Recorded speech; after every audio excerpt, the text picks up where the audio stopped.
Hi everyone, इस video में हम लोग क्लास 12th जियोलॉजी का रिवीजन पार्ट करने वाले हैं, जो कि फटाफट हम लोग करेंगे। और जो दिसंबर के बीच का जो भी गैपिंग आपको मिल रहा है, इसी गैपिंग में हम लोग रिवीजन क्लास को फाइनल करने वाले हैं।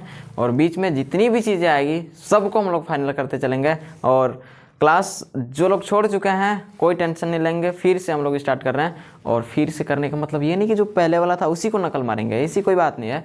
अलग एक्सपीरियंस होगा। आप उस वीडियो को देख भी लिया है फिर भी इसे देखिएगा, क्योंकि इस बार का एनर्जी एंड एक्सपीरियंस एंड थोड़ा सा नॉलेज के बेस पे भी हर चीज़ में चेंजिंग आपको देखने को मिलेगा।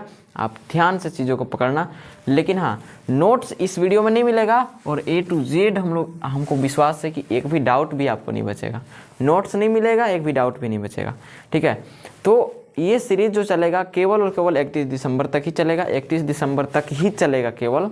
और इसी बीच में अभी जितने भी लोग जियोलॉजी का बिल्कुल भी कुछ नहीं पढ़े हैं या जो पढ़े भी हैं, उनको आपका कर्तव्य है कि वीडियो का लिंक शेयर करके आप सभी उन तक पहुंचाने का कष्ट करेंगे। और जो भी डाउट होगा आप हमें नीचे कमेंट सेक्शन में बताना। जब तक आपका हम एग्ज़ाम नहीं दिलवा देते हैं क्लास 12th, तब तक हम चैन से नहीं बैठने वाले हैं। लाइव आना, वीडियो अपलोड करना, क्वेश्चन आंसर देना, सब कुछ। अभी मेरा क्वेश्चन आंसर का सीरीज़ तो चल ही रहा है, तो क्वेश्चन आंसर का सीरीज ख़त्म हो भी जाएगा, फिर भी हम क्वेश्चन आंसर का सीरीज करवाएंगे, क्योंकि उस चीज़ का हमें रिवीजन करवाना है। आगे समझ में? तो यहाँ पे आपको फोकस करना है कि हम आज केवल और केवल 3 चीज़ों के बारे में पढ़ने वाले हैं। जियोलॉजी का परिचय, सौरमंडल, प्राकृतिक घटनाएं। वीडियो को लास्ट तक देखिएगा, बिकॉज प्राकृतिक घटनाएं जितने भी नेचुरल इंसिडेंट्स हैं इसमें थोड़ा ज़्यादा हम लोग को पढ़ना पड़ता है। आगे समझ में? तो वीडियो को लास्ट तक देखना है और फुल वॉच करना है, लोगों तक शेयर करना है। और अभी तक अगर आप क्लास 12th में हैं और नए स्टूडेंट हैं इस चैनल पे, तो सब्सक्राइब कर लीजिएगा, बिकॉज ये चैनल अब हम पूरा घोषित कर देंगे कि नहीं, केवल और केवल जियोलॉजी के लिए ही रहेगा। आगे समझ में? तो चलिए हम लोग इस वीडियो को स्टार्ट करते हैं। तो देखिए, स्टार्ट करने से पहले हमें तो सबसे पहले यही समझना होता है कि परिचय में, ठीक है ना, कि geology, what is geology, geology होता क्या है। तो आपने नाम सुना है ज्योग्राफी का, बढ़िया से रिवीजन कीजिएगा, कोई भी दिक्कत नहीं होगा। ज्योग्राफी का नाम आपने सुन लिया। ज्योग्राफी का भैया 4 पार्ट्स होते हैं। कितने पार्ट्स होते हैं? 4 पार्ट्स। पहले वाले को हम लोग बोलते हैं एस्ट्रोनॉमी। क्या बोलते हैं? एस्ट्रोनॉमी। इसको हिंदी में हम लोग बोलते हैं खगोल शास्त्र। क्या बोलते हैं? खगोल शास्त्र। थोड़ा थोड़ा चटनी देंगे आपको, ताकि जल्दी से चाट कर ख़त्म कर दीजिए, ज़्यादा बड़ा नहीं करना है। आगे समझ में? इसके बाद जो सेकंड पार्ट है उसको कहते हैं हम लोग जियोलॉजी, और इसको हम लोग बोल देते हैं भूविज्ञान। क्या बोलते हैं भाई साहब? भूविज्ञान। तीसरे वाले को हम लोग ऐसे ही वर्ल्ड या इंडियन ज्योग्राफी करके बांट देते हैं। तो हमें इन सभी चीज़ों से अभी मतलब नहीं है। एस्ट्रोलॉजी से थोड़ा सा मतलब है, बिकॉज एस्ट्रोलॉजी के ही अंतर्गत हमारा सौरमंडल आ जाता है और जियोलॉजी आ जाता है, ठीक है। जियोलॉजी तो हमें पढ़ना ही है। अब आपको मैं थोड़ा सा इंट्रोडक्शन बता दूं कि जियोलॉजी जो विषय है इसका डायरेक्ट कनेक्शन है हमारे पृथ्वी से। बाकी ग्रहों के बारे में हमें जियोलॉजी में नहीं पढ़ना। जो बृहस्पति है, नेपच्यून है, अरुण है, शुक्र है, मंगल है, ये सब चीज़ों के बारे में नहीं पढ़ना, क्योंकि भूविज्ञान हमें डायरेक्ट स्टडी करवाता है अर्थ साइंस से। किस चीज़ से? अर्थ साइंस से, मतलब पृथ्वी विज्ञान से हमें ये रिलेट करवाता है। तो हमें इसी के बारे में पढ़ना है, पृथ्वी के बारे में। आगे समझ में? अब इसी पृथ्वी पे होती है प्राकृतिक घटनाएं। लेकिन ये भी चीज़ है कि किसी भी, अगर देखिएगा अभी शादी ब्याह का बहुत ज़्यादा लगन चल रहा है, लोग एक दूसरे को देखने आ रहे हैं, एक लड़का को देखने आ रहा है, कोई लड़की को देखने जा रहा है, तो क्या हम लोग देखते हैं? उसका थोबड़ा ना, सब कुछ देखा जाता है, ठीक है। तो हम लोग मोस्टली जो गाँव देहात में अक्सर देखा जाता है कि हाँ, उसका खानदान कैसन है ना, उसके खानदान कैसन है, कैसा खानदान से बिलोंग करती है, कैसा खानदान से लड़का बिलोंग करता है, कुंडली मैच कर रहा है कि नहीं कर रहा है, सब कुछ ठीक हो गया तो बाद में ब्याह नहीं होता है, ठीक है। तो देखिए, जो भी है बस डायरेक्ट कंपेयर कीजिएगा कि अगर किसी के बारे में हमें जानना है तो उसका बैकग्राउंड चेक करते हैं। तो अभी शादी का माहौल है, बढ़िया से एग्जाम्पल समझ लीजिए। किसी लड़की के बारे में हमें जानना है तो क्या करते हैं? उसके खानदान को चेक करते हैं। पिछला वाला का नहीं चेक करेंगे, कौन है पीछे वाला। कोई लड़का के बारे में जानना है तो क्या करेंगे? उसके बारे में जान लेंगे, ठीक है। ऐसे करके ये होता है। तो ऐसे ही पृथ्वी विज्ञान होता है जियोलॉजी का मीनिंग। तो पृथ्वी एक बहुत बड़ी वस्तु है इस सौरमंडल का। तो इस पृथ्वी के बारे में भी तो जानना है कि भैया पृथ्वी का बैकग्राउंड क्या है, ठीक है। तो इसी के बारे में थोड़ा परिचय। तो पृथ्वी जो है सौरमंडल का तीसरा सूर्य से निकटतम ग्रह है, मतलब कि सूर्य के दूरी के हिसाब से 3 नंबर पे आता है पृथ्वी, ठीक है ना। अब देखिएगा पृथ्वी के बारे में, और अगर अच्छे से पढ़े तो पृथ्वी को हम लोग अद्भुत ग्रह कहते हैं, पृथ्वी को नीला ग्रह कहते हैं, क्योंकि इस पृथ्वी पे 75% पानी है और 75% पानी है और 25% स्थल मंडल है। आगे समझ में। पृथ्वी के और परिचय की बात करें तो पृथ्वी विज्ञान मतलब जियोलॉजी के बारे में सर्वप्रथम जो कोई शब्द यूज किया था वो किया था 1473 ईस्वी में रिचर्ड डी बरी ने। कि किसने किया था? रिचर्ड डी बरी ने। आपको अभी लग रहा होगा ना कि क्या एक ही चीज़ जाके 10 बार आप पढ़ाते हैं हम, लेकिन हाँ 10 बार अभी पढ़ा रहे हैं ना। अब इसी चीज़ को देखिए कितना बार, इसको अब नहीं पढ़ाने वाले हैं। अगला लेक्चर से ये चीज़ देखने को भी नहीं मिलेगा। अभी बार बर्दाश्त कर लीजिए, थोड़ा सा रिवीजन करते चलिए। आगे समझ। 1473 ईस्वी में रिचर्ड डी बरी ने जियोलॉजी शब्द का प्रयोग सर्वप्रथम किया था। आगे समझ में। अब थोड़ा सौरमंडल की बात कर लेते हैं। जियोलॉजी जो विषय है, इस विषय को बनाने का तो कोई ना कोई मोटिव होगा। तो उद्देश्य क्या है? कभी कभी ना एग्जाम में पूछ देता है कि जियोलॉजी विषय हम पढ़ते क्यों हैं। तो पृथ्वी के बारे में जितनी भी घटनाएं हैं या पृथ्वी के इतिहास के बारे में, लाइक कि पहले पृथ्वी पर हम लोगों से पहले डायनासोर का युग था, डायनासोर के युग था, तो भैया उस समय पृथ्वी का हालात कैसा होगा, तो ये सारी चीज़ों के बारे में हम लोग जियोलॉजी में पढ़ते हैं। पृथ्वी के इतिहास के बारे में पढ़ते हैं। पृथ्वी में अभी भी जितनी भी घटनाएं होती है, लाइक ज्वालामुखी हो गया, भूकंप हो गया, मैग्मा निर्माण हो गया, चट्टानों का निर्माण हो गया, पर्वतों का निर्माण हो गया, टोटल इंसिडेंट्स के बारे में हम लोग प्राकृतिक घटनाओं पढ़ते हैं। तो ये सारी चीज़ें जो है जियोलॉजी का बहुत बड़ा उद्देश्य है। लाइक कोई भी काम करने के लिए आपके पास उद्देश्य का होना जरूरी है, तो वैसे ही जियोलॉजी पढ़ने के पीछे भी उद्देश्य है कि हम जिस प्लेनेट पे रहते हैं इसका हिस्ट्री क्या है, इसका निर्माण कैसे हुआ। आगे समझ में। तो निर्माण से ही एक और चीज़ आ जाता है कि भाई पृथ्वी का कार्यक्षेत्र क्या है, मतलब जो जियोलॉजी है, जियोलॉजी का कार्यक्षेत्र क्या है। अब आप खुद समझिएगा। सब्जेक्ट मैटर जब पूछता है तो जियोलॉजी का काम क्या है? पहला चीज़ इसका स्ट्रक्चरल जियोलॉजी, कि पृथ्वी का ना निर्माण हुआ कैसे। ठीक है।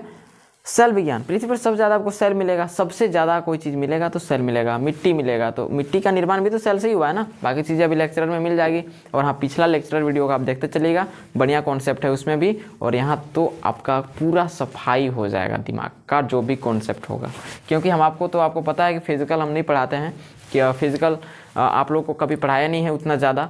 तो आपको क्या करना है कि ऑनलाइन तरीके से ही इस विषय को पूरा कचुम्बर निकाल देना है पढ़ के। ठीक है, ताकि माइंड में एकदम घर में बढ़ जाए, सपना में भी सोए रहे। बोले रिचर्ड डी बरी कौन था, तो भैया जियोलॉजी का प्रयोग किया था सबसे पहले, सपना में ही बोल दीजिएगा।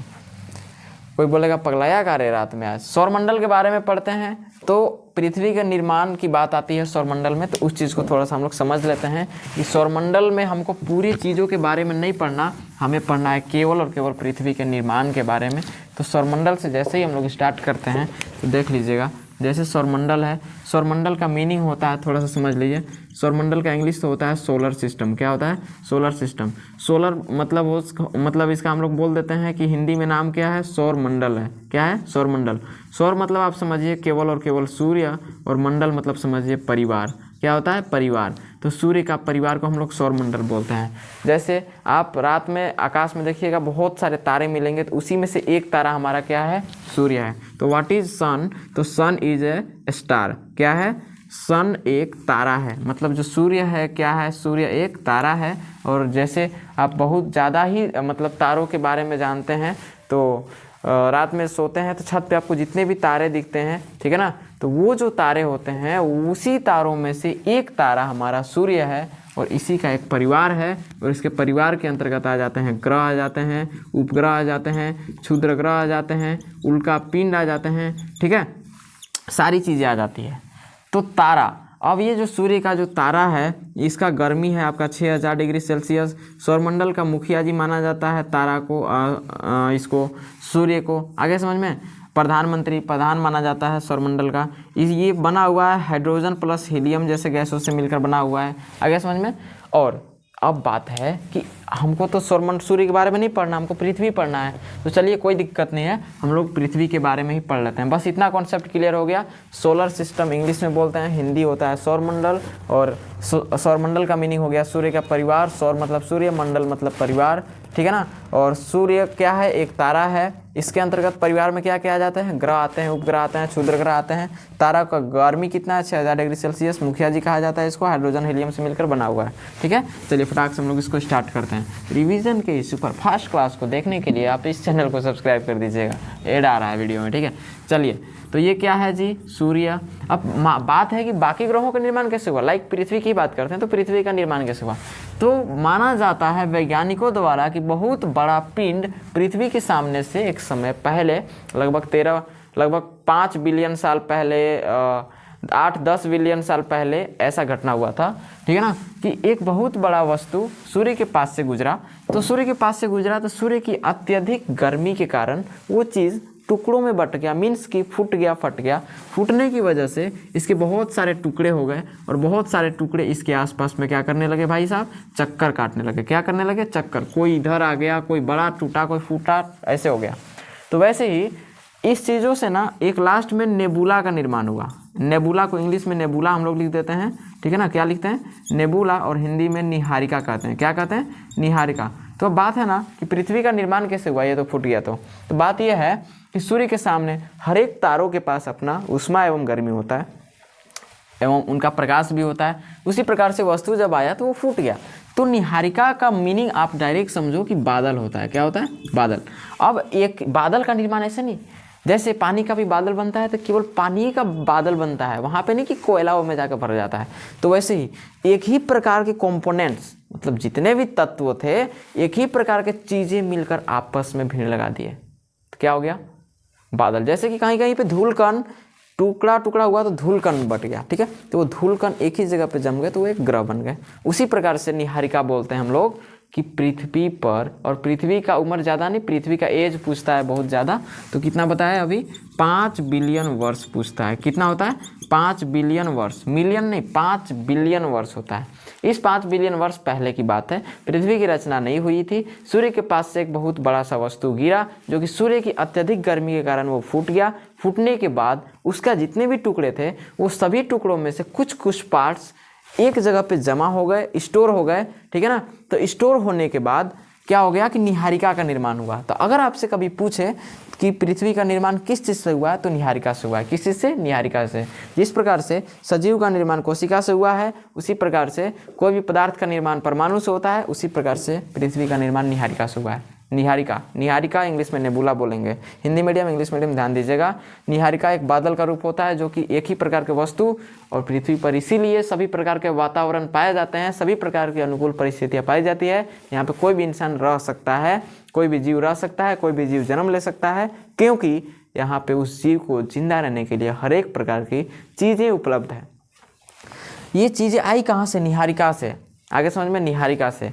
तो पृथ्वी का निर्माण कहाँ से हुआ, निहारिका से। बाकी सारी चीज़ें हम लोग आगे चल के बताते चलेंगे, और एक वीडियो हम सजेस्ट करेंगे, नीचे लिंक डिस्क्रिप्शन में है। उस वीडियो को आप इस वीडियो को देखने के बाद लास्ट में देख लीजिएगा। पूरे सौरमंडल का निर्माण कैसे हुआ, हर एक ग्रहों के बारे में, पूरे इस दुनिया का निर्माण कैसे हुआ, सभी चीज़ों के बारे में मैंने वीडियो बना रखा है। आप उस वीडियो को जाकर देख लीजिएगा। आगे समझ में। तो क्वेश्चन यहाँ से कंप्लीट हो गया कि पृथ्वी जो है सौरमंडल से इसका ज़्यादा क्वेश्चन नहीं पूछता है। इसका सिलेबस की बात करें तो पेट्रोलॉजी से और मिनरोलॉजी से, मतलब कि सेल विज्ञान एवं खनिज विज्ञान से ज़्यादा पूछता है। तो सूर्य से 1-2 क्वेश्चन पूछ देता है, बाकी डाउट कंप्लीट हो गया होगा। इसमें से आज तक जो हम ज़्यादा क्वेश्चन देख पाए उसमें यही पूछता है। पृथ्वी की आयु पूछता है। क्या पूछता है, आयु तो है, ज़्यादातर नहीं, 5 बिलियन वर्ष है। लगभग आपको करना जरूरी है, लगभग में आपको लिखना जरूरी है। आगे समझ में। पृथ्वी का उम्र ये पूछ देता है। इसके साथ साथ एक और चीज़ पूछ देता है जिसको हम लोग अक्सर इग्नोर मार देते हैं। सूर्य को मुखिया कहा जाता है। ठीक है ना। पृथ्वी को नीला ग्रह क्यों कहा जाता है, क्योंकि यहाँ पे अत्यधिक पानी है। पृथ्वी पर पानी कितना है, 75% है। कितना है, 75%। अब थोड़ा सा ट्विस्ट है कि 70% केवल और केवल महासागर ही है। क्या है, महासागर है। अब जो बच गया 5%, ये 5% केवल नदी वदी है। नदी और भूमिगत जल मिलाकर 5% है। समझिए कि भूमिगत जल इतना है, नदी इतना, बड़ी बड़ी नदियाँ हैं इस पूरे विश्व में, पूरे पृथ्वी की हम बात कर रहे हैं। तो सौरमंडल 70% है भाई साहब। तो समझिए कि कितना बड़ा पृथ्वी है। आगे समझ में। और ये तो सौरमंडल का फिगर देखेगा ना तो पृथ्वी एक छोटा सा वस्तु है, वहाँ पे पता भी नहीं चलता है। सूर्य भी छोटा सा है। ठीक है, लेकिन बहुत बड़ा है। आगे समझ में, तो सौर मंडल से संबंधित पूरे क्वेश्चन का सफाया इससे ज़्यादा नहीं पूछता है। हाँ एक चीज़ कि नेबुलर परिकल्पना पूछता है, नेबुलर परिकल्पना, कि इसके बारे में आप कोई चीज़ लिखिए, नेबुलर परिकल्पना, परिकल्पना एक क्वेश्चन बहुत पूछा हुआ है इस वर्ष जो क्लास 12th का जो भी एग्जाम दिए हैं, तो इसमें क्वेश्चन पूछा था कि निहारिका परिकल्पना मीन्स नेबुलर परिकल्पना के बारे में आप बताइए। तो अब तो आपको समझ में आ ही गया कि भैया ये परिकल्पना था, क्योंकि हम लोग के पृथ्वी का निर्माण होने के बाद हम लोग का निर्माण हुआ है, मतलब सजीव जन्म लिए हैं, हम लोग का जन्म हुआ है, ठीक है। तो वैसे ही जब पृथ्वी नहीं बना था और आज बन गया, तब हम लोग सौरमंडल में या आकाश में होने वाले घटनाओं के चलते केवल और केवल परिकल्पना करते हैं कि नेबुला का निर्माण हुआ होगा, इस प्रकार से पृथ्वी का निर्माण हुआ होगा। आगे समझ में, तो वही चीज़ है नेबुलर, मतलब आप समझो डायरेक्ट निहारिका, इसको इंग्लिश में नेबुला कहते हैं। और परिकल्पना मीन्स आप समझिए क्या होता है, कल्पना करना, क्या करना, अनुमान लगाना, कल्पना करना।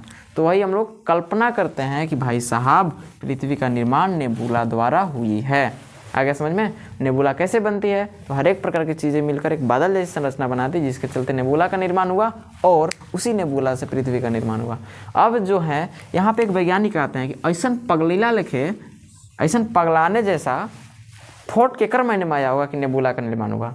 तो दो वैज्ञानिक थे भाई साहब बहुत महान, कांट एवं लाप्लेस। उनका नाम क्या है, कांट एवं लाप्लेस। तो ये क्वेश्चन क्लास 11th में शायद पूछ ले था कि निहारिका वाला कॉन्सेप्ट किसने लाया।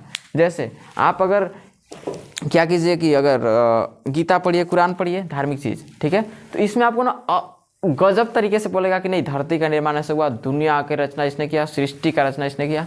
इसी का हम नाम नहीं ले रहे, बट धार्मिक रिलीजियस जितने भी बुक्स होते हैं उसमें ना कुछ अजीबो तरीके से लिखा रहता है। आप रामायण महाभारत देखिए ना, ऐसे ही बना देगा, कहीं पे पहाड़ नहीं है ना, ऐसे बना देगा, अपना शक्ति लगा दिया, पहाड़ बन गया वहाँ पे, ठीक है।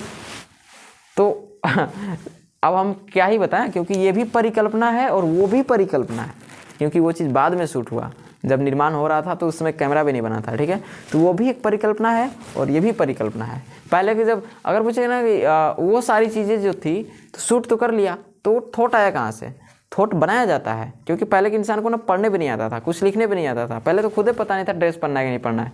तो वही चीज़, सारी चीज़ें आध्यात्मिक है, सारी चीज़ें परिकल्पनात्मक है, सभी चीज़ों का कल्पना किया गया, चाहे वो रामायण हो, महाभारत हो, एनीथिंग, कुछ भी। वैसे ही साइंस में एकमात्र ऐसा टॉपिक है जिसके बारे में परिकल्पना किया गया है, किसके बेस पे, थोड़ा सा एक्सपेरिमेंट करके, खगोलीय पिंडों के बेस में, मतलब जो आकाशीय पिंड है ना, इनके बेस पे कि इनका निर्माण कैसे हुआ। लाइक बहुत सारे क्षुद्र ग्रह होते हैं, उल्का पिंड होते हैं, जिनके बारे में हम लोग स्टडी करते हैं, तो पाते हैं कि नहीं पृथ्वी का रचना भी इसी प्रकार से हुआ था, बिकॉज पृथ्वी भी इसी सौरमंडल में है। और इसके ये तो जीता जागता एग्जाम्पल है ना, कि ऊपर आकाश, ऊपर सूर्य, ऊपर और तारे, बगल में सब कुछ, ठीक है। तो ये जीता जाता एग्जाम्पल है, इसीलिए ये सारी चीज़ों पे लोचा में नहीं पढ़ना है, ठीक है ना। धार्मिक चौसले में आप लोग आइए, यहाँ से डायरेक्ट समझिए साइंस, ठीक है। साइंस हर एक चीज़ में लगाइए, कुछ भी काम कीजिए, साइंस समझिए थोड़ा सा। देखिए टॉपिक भी बात हुआ, बट थोड़ा सा देखिए कितना एक्स्ट्रा सीख मिला। क्या इस प्रकार की क्लास करवानी चाहिए मुझे या नहीं करवानी चाहिए, थोड़ा सा इंट्रोडक्शन क्लास था। इसके साथ साथ आप तो ये चीज़ बताइए कीजिएगा, थोड़ा सा हम लोग प्राकृतिक घटनाओं के बारे में पढ़ लेते हैं। क्या पढ़ लेते हैं, प्राकृतिक घटनाओं के बारे में, जो कि थोड़ा सा टॉपिक हम लेंगे, ठीक है ना। प्राकृतिक घटना जो नंबर 3 में बोले थे, इसमें आ जाता है पर्वतों का निर्माण, नदियों का निर्माण, ठीक है ना। पर्वतों का निर्माण, नदियों का निर्माण, जो बड़े बड़े हिमनद होते हैं इनका निर्माण, बड़े बड़े पहाड़ों का निर्माण, ज्वालामुखी, भूकंप, ठीक है ना, ज्वालामुखी, भूकंप, आगे समझ में। तो ये सारी जो चीज़ें हैं, ये सभी चीज़ों के बारे में पढ़ना तो है, लेकिन ये टॉपिक आपको 11th में ही पढ़ना था, आपने नहीं पढ़ा है। आप अगर पढ़े होंगे तो याद होगा। थोड़ा सा बात कर लेते हैं। पर्वतों का निर्माण होता है ज्वालामुखी से। सभी चीज़ का वीडियो आपको, एक होगा link super fast revision class, उसमें आप देख लीजिएगा, उसमें सब कुछ पड़ जाएगा। पर्वतों का निर्माण ज्वालामुखी से हुआ और भी क्षुद्र ग्रह कि जैसे पृथ्वी गोल है, ऊपर से क्षुद्र ग्रह आकाश में से जाकर टकरा गया, क्योंकि उस समय वायुमंडल था ही नहीं। आज वायुमंडल है, कोई भी चीज़ गिरेगा तो जल्दी से नहीं गिर पाएगा, क्योंकि तैरते तैरते आएगा धीरे धीरे, तो उतना चोट नहीं लगेगा पृथ्वी को। तो जब वायुमंडल का निर्माण नहीं हुआ था तो ऊपर से उल्का पिंड आया, उधर के पृथ्वी पर मारा जबरदस्त यहाँ से, ठीक है, जबरदस्त मार दिया था पृथ्वी में, कहीं पे उबड़ खाबड़, कहीं पे पहाड़ निर्माण हो गया, तो ऐसे भी पहाड़ों का निर्माण हुआ। तो ये सारी चीज़ें थी प्राकृतिक घटनाएं में, हालांकि सबके बारे में हम लोग डिटेल से बात करेंगे। नदी के बारे में, हिमनद के बारे में, ज्वालामुखी के बारे में, भूकंप के बारे में ऑलरेडी हमारे सभी वीडियोज़ हैं, डिस्क्रिप्शन बॉक्स में सबका लिंक A to Z मिल जाएगा, पढ़ाई कीजिए। बस 31 दिसंबर तक आप एकदम जितना बोल रहे हैं ना उतना कीजिए, कोई दिक्कत नहीं है। तो ये सारी चीज़ें हैं प्राकृतिक घटनाएं, हालांकि इन सभी से एक भी क्वेश्चन आपको 12th में नहीं पूछने वाला है, इसलिए हम इस वीडियो में नहीं बना रहे हैं। लेकिन अगर पूछना होता तो हम सब कुछ बताते हैं। लेकिन अगर आपको जानने की इच्छा है तो पर्वत का निर्माण कैसे हुआ, नदी कैसे बनता है, हिमनद, ज्वालामुखी, भूकंप, समुद्र कैसे बनता है, ठीक है ना, पृथ्वी पर पानी नहीं था, पानी कैसे आ गया, ये सभी चीज़ों के बारे में आप पढ़ सकते हैं अगर आपकी जानने की इच्छा हो तो। बट ये एग्जाम के दृष्टिकोण से कोई भी महत्वपूर्ण टॉपिक नहीं है, सौरमंडल वाला था, थोड़ा सा नेबुलर परिकल्पना वाला था, जो था वो हम बता दिए। तो आई होप दैट ये वीडियो आपको पसंद आई होगी। प्लस में जितने भी लोग हैं सबके पास आपको शेयर करना है। और ये एक थोड़ा सा इंट्रोडक्शन वीडियो था, बिकॉज चैप्टर का नाम ही था भूविज्ञान का परिचय, ठीक है। अभी आपके पास बहुत सारे बुक्स आते होंगे, तो उस बुक्स में से आपके पास एक पासपोर्ट साइज़ का एक बुक आता होगा, जो लोग बोलते हैं कि हाँ जियोलॉजी का पासपोर्ट है। तो बहुत सारे प्रकाशन का पब्लिकेशन जो है अब जारी करने लगा है, ठीक है। और ऐसे लोगों के चोचले मत पड़ेगा जो लोग बोलते हैं कि नहीं जियोलॉजी का वीडियो आपको चैनल पर नहीं मिलेगा। तो आपको हम पूरा यकीनन कह सकते हैं कि जितना पढ़ा रहे हैं उतना कीजिएगा, क्योंकि आपसे ज़्यादा कहीं टेंशन मेरे को है आपको एग्ज़ाम को लेकर। आपको एग्ज़ाम देना है, लेकिन मुझे एग्ज़ाम दिलवाना है आपको, आगे समझ में। तो आपसे कहीं ज़्यादा टेंशन मेरा है, तो आप मेरा टेंशन को भी बांटने की कोशिश कीजिए। आपको हम बोल रहे हैं कि आपको पढ़ना है तो भैया पढ़ना है, ठीक है। और नोट्स के चक्कर में मत पड़िएगा। नोट्स का अभी कोई वैसा कोई टारगेट नहीं है कि नोट्स आपको दिया ही जाएगा, ठीक है ना। इसलिए थोड़ा सा वीडियो पे ज़्यादा ही ध्यान दीजिएगा, क्योंकि आपसे हम जितना बातों को नोट्स में नहीं लिख सकते हैं उससे कहीं ज़्यादा आपसे हम वीडियो में बात कर सकते हैं। और जितने भी लोग सब्सक्राइब किए हैं थोड़ा चेक कर लीजिए कि बेल आइकन ऑन है कि नहीं, ठीक है। बेल आइकन ऑल पे सेलेक्ट कर लीजिएगा, ताकि हम बहुत बार लाइव आते हैं और आप सभी लोग नहीं जुड़ते हैं। तो लाइव में आप सभी को जुड़ना है, अत्यंत आवश्यक है, क्योंकि लाइव में कभी भी हम आ जाते हैं, कभी भी एनी टाइम, अर्जेंट बातें के लिए, ठीक है। हालांकि वो पब्लिक कर दिया जाता है, लेकिन कुछ कुछ बातें हैं जो डायरेक्ट किसी से सलाह लेना होता है तो बात करके उसको प्राइवेट कर दिया जाता है। तो इन सभी चीज़ों में आप भी भाग ले सकते हो, ठीक है। तो ध्यान दीजिएगा, जियोलॉजी एक विषय नहीं है, एक ब्रांच है ज्योग्राफी का। कोई कुछ भी बोले बेवकूफ़ इंसान को लगाना एक तमाचा, समझा देना अच्छे से, बेवकूफ़ पता नहीं चलता है, बहुत पता नहीं कहाँ से ऐसे लोग आ जाते हैं। कुछ टीचर्स लोग ही बोल देते हैं कि नहीं जियोलॉजी ऐसा विषय है ना कि कहीं पे कुछ ये नहीं है। कौन अक्लमंद इंसान को समझाए, कौन ऐसे अक्लमंद इंसान को समझाए कि भाई जियोग्राफी का एक पार्ट होता है जियोलॉजी। जियोग्राफी में ना हम लोग पृथ्वी के बारे में पढ़ते हैं जी, जो ज्योग्राफी होता है इसी के बारे में ना पृथ्वी के बारे में पढ़ते हैं। तो एक पृथ्वी का विशेष स्टडी करने के लिए साइंस में टॉपिक बना दिया जियोलॉजी। कौन कह दिया कि बुक नहीं मिलता है, बुक मिलता है, लेकिन आप थोड़ा सा नहीं समझ सकते हैं कि आप पृथ्वी पर रह रहे हैं तो आपके पास कौन कौन सी घटनाएं हो रही है। तो ये सारी चीज़ ही तो जियोलॉजी का टॉपिक है, ठीक है। तो हम मान लीजिए कि हम कहीं पे जाते हैं सर्च करने में, लाइक कहीं पे अपरदन हो रहा है, हम पहाड़ पे चढ़ जाते हैं, कहीं पे नदी के इलाकों में चले जाते हैं, केवल टॉपिक खोजने के लिए। समझिए इतना कष्ट करते हैं। लोग बोलते हैं कि नहीं जियोलॉजी आसान है, देखते हैं कैसे आसान है, ठीक है। जियोलॉजी आसान है भाई, लेकिन अच्छे तरीके से आप पढ़िएगा तब। हम आपको बता रहे हैं टॉपिक खोजने के लिए हम कहाँ से कहाँ जाते हैं। जो वाटरफॉल में कभी नहीं जाते हैं वहाँ जाना मजबूरी हो जाता है, प्लस में टॉपिक सर्च करते हैं। आप लोग तो केवल जाइएगा, हाँ भैया सेल्फी मस्त आ रहा है, यहाँ पास भी मेरे पास भी फ़ोन होगा, है ना, सेल्फी मस्त आ रहा है, सेल्फी लेने मत जाएगी। कहीं पे चीज़ आइए, थोड़ा सा देखिए कि क्या चीज़ हो रही है, कौन कौन सी घटनाएं हो रही है। हालांकि आज की इस क्लास को अब हम एंड करते हैं। बहुत ज़्यादा ही बोल दिया आज बकबक, क्योंकि अब जितना बोल रहे हैं आपके लिए बोल रहे हैं, क्योंकि आज है स्टार्टिंग क्लास, ठीक है, रिवीजन का फर्स्ट क्लास है, इसलिए हम इतना बोल रहे हैं। आपको थोड़ा सा अलर्ट कर रहे हैं, टाइम नहीं है, गैपिंग जो मिल रहा है इसी गैपिंग में आपको पूरा करना है, ठीक है। फिर कोई नहीं आएगा ऐसे बताने। पढ़ लीजिए, ठीक है, जीता जागता उदाहरण है, पढ़ लीजिए और सेम जियोलॉजी में एक्सपर्ट बनिए। और जस्ट मेरे जैसा ही आइए, ऑन कैमरा स्टार्ट, आ जाओ बच्चे लोग, पढ़ लो। मिलते हैं किसी न्यू वीडियो में, तब तक के लिए जय हिंद।